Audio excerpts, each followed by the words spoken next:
Bueno, una de las principales líneas de trabajo en la experimental de General Villegas es todo lo referido a recría. La recría es el proceso por el cual, a partir de un ternero de 150 a 180 kilos, logramos un novillito semiliviano de aproximadamente 300 kilos. Es una etapa muy importante porque es dentro del planteo del ciclo completo, porque es la que más kilos produce con el alimento más barato, que es el forraje. Pero esto, digamos, por solamente decir que es barato, no tiene, digamos, fundamento, sino que tenemos que trabajar para que realmente lo sea. Y en eso tenemos que trabajar en lo que hace a la producción y a maximizar la utilización. Dentro de este contexto, la alfalfa cumple un rol fundamental en lo que denominamos la cadena forrajera.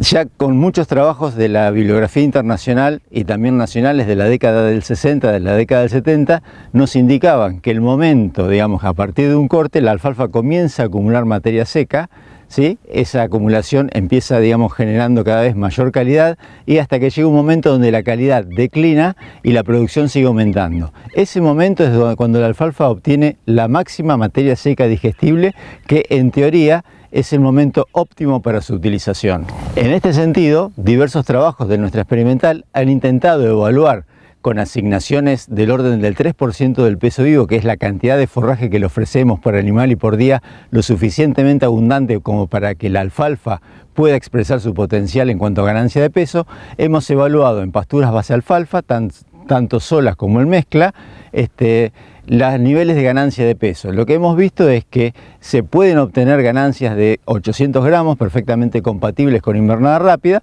a pesar de que las ganancias de verano suelen ser un poco más bajas si uno las compara con las de primavera y aún con las de otoño.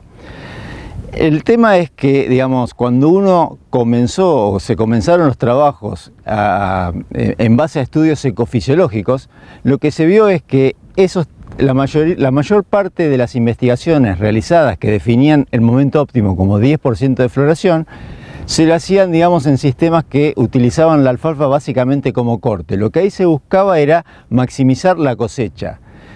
Hay una diferencia que nosotros mal tomamos de la agricultura, que es la diferencia entre eficiencia de cosecha y eficiencia de utilización.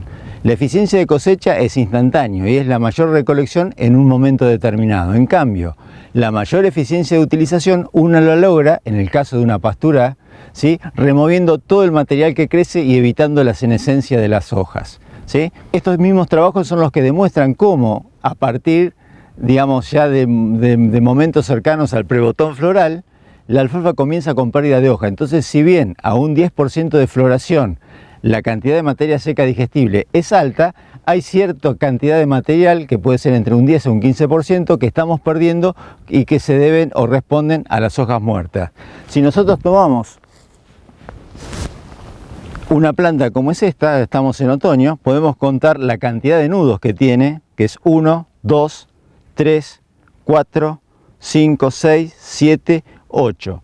En este momento, en esta alfalfa, en esta época del año, estamos viéndola que está en su momento de esplendor, es decir, está casi con 8 nudos, que es el momento donde yo comentaba, todavía no ha empezado la pérdida de hojas.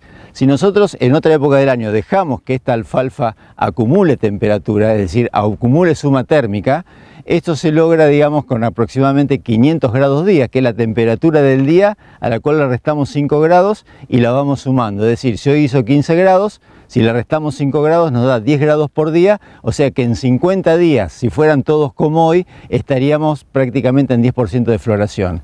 Bueno, en 10% de floración la alfalfa está generalmente en 12-13 nudos, aumentó la pérdida de hojas y eso hace que la eficiencia de utilización tal vez no sea máxima.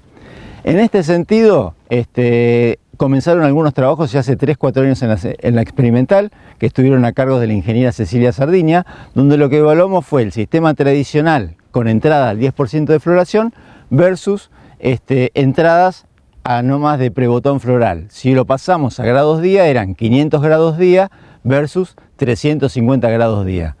Lo que pudo comprobarse es que a nivel de producción de la alfalfa, el sistema de adelantamiento del inicio del pastoreo produjo más forraje, casi un 15% más. Y a nivel de ganancia de peso también hubo algún efecto importante, pero básicamente la producción de carne se tradujo en un 30% más en casi 6-7 meses de utilización, estando esa diferencia en aproximadamente 150 kilos de más a favor del sistema de adelantamiento del momento de inicio versus el sistema tradicional. Lo que demostraron estos trabajos es que a pesar de que la ganancia de peso tendió a mejorar, hubo un periodo, básicamente el fin de primavera, inicio del verano, donde las ganancias caían.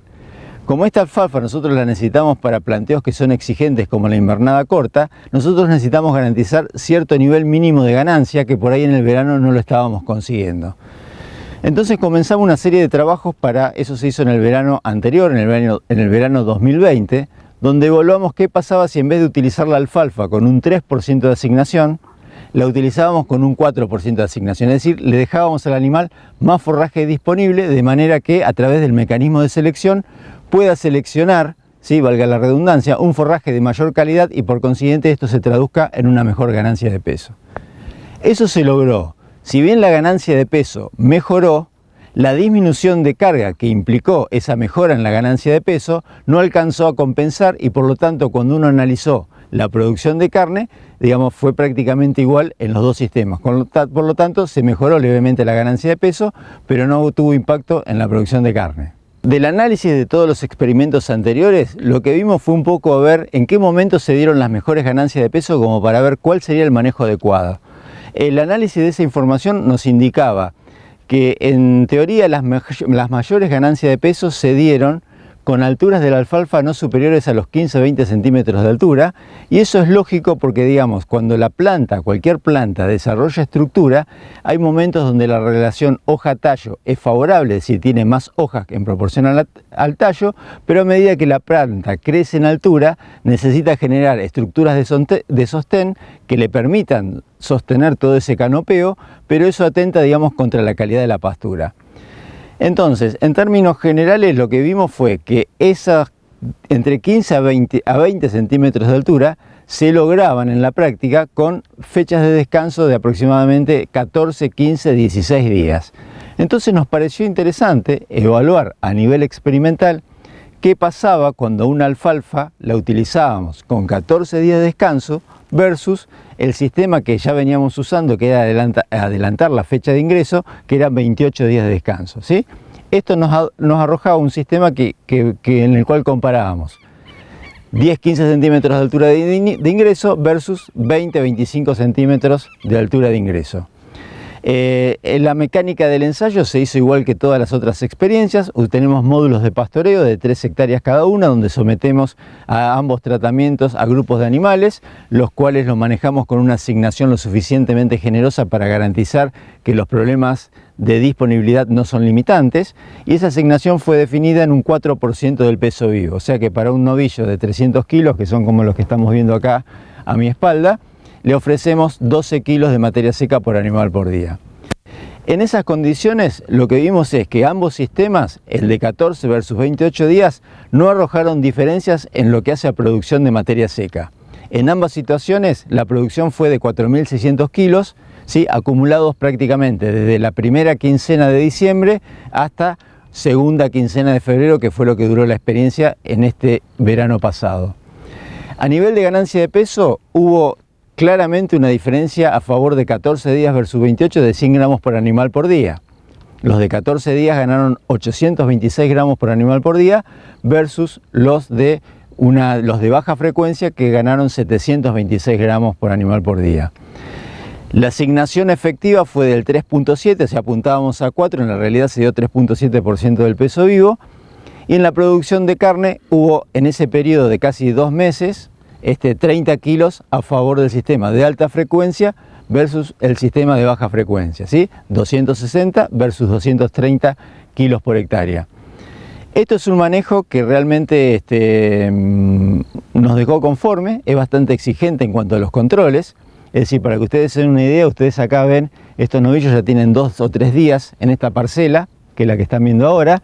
En el sistema de 14 días con un 4% de asignación, el remanente que debemos dejar no es muy inferior a esto. Entonces ahí es fundamental el tema de la medición y la observación. Es decir, nosotros si visualmente posiblemente acá tomaríamos la decisión de dejarlo un par de días más, pero hay que ser estrictos y si esto mañana toca cambiarlos, realmente hay que cambiarlos. El sistema funcionó, pero bueno, tomando esas previsiones. Es decir, era un sistema donde teníamos corte de disponibilidad todas las semanas, fijábamos la fecha de salida y la respetábamos, a pesar de que muchas veces, a ojo de buen cubero, pensábamos que la hacienda podía estar 1 o 2 días más. También es muy importante el tema del control del empaste. Era un sistema que a nosotros a priori nos daba miedo. Igualmente, por las dudas, se embolaron todos los animales y no tuvimos casos, digamos, ni de muerte, un solo caso de muerte, que fue un animal pasado, pero digamos el resto de la situación, que fueron casi 120, 150 animales durante todo el periodo, no registramos ningún tipo de incidente. Con lo cual, no es que estemos promocionando este sistema, pero nos permite estudiar cómo funciona la alfalfa a través de estas nuevas visiones ecofisiológicas, como para generar mecanismos de utilización que sean aún más eficientes y de esa manera potenciar los planteos de recría en la región.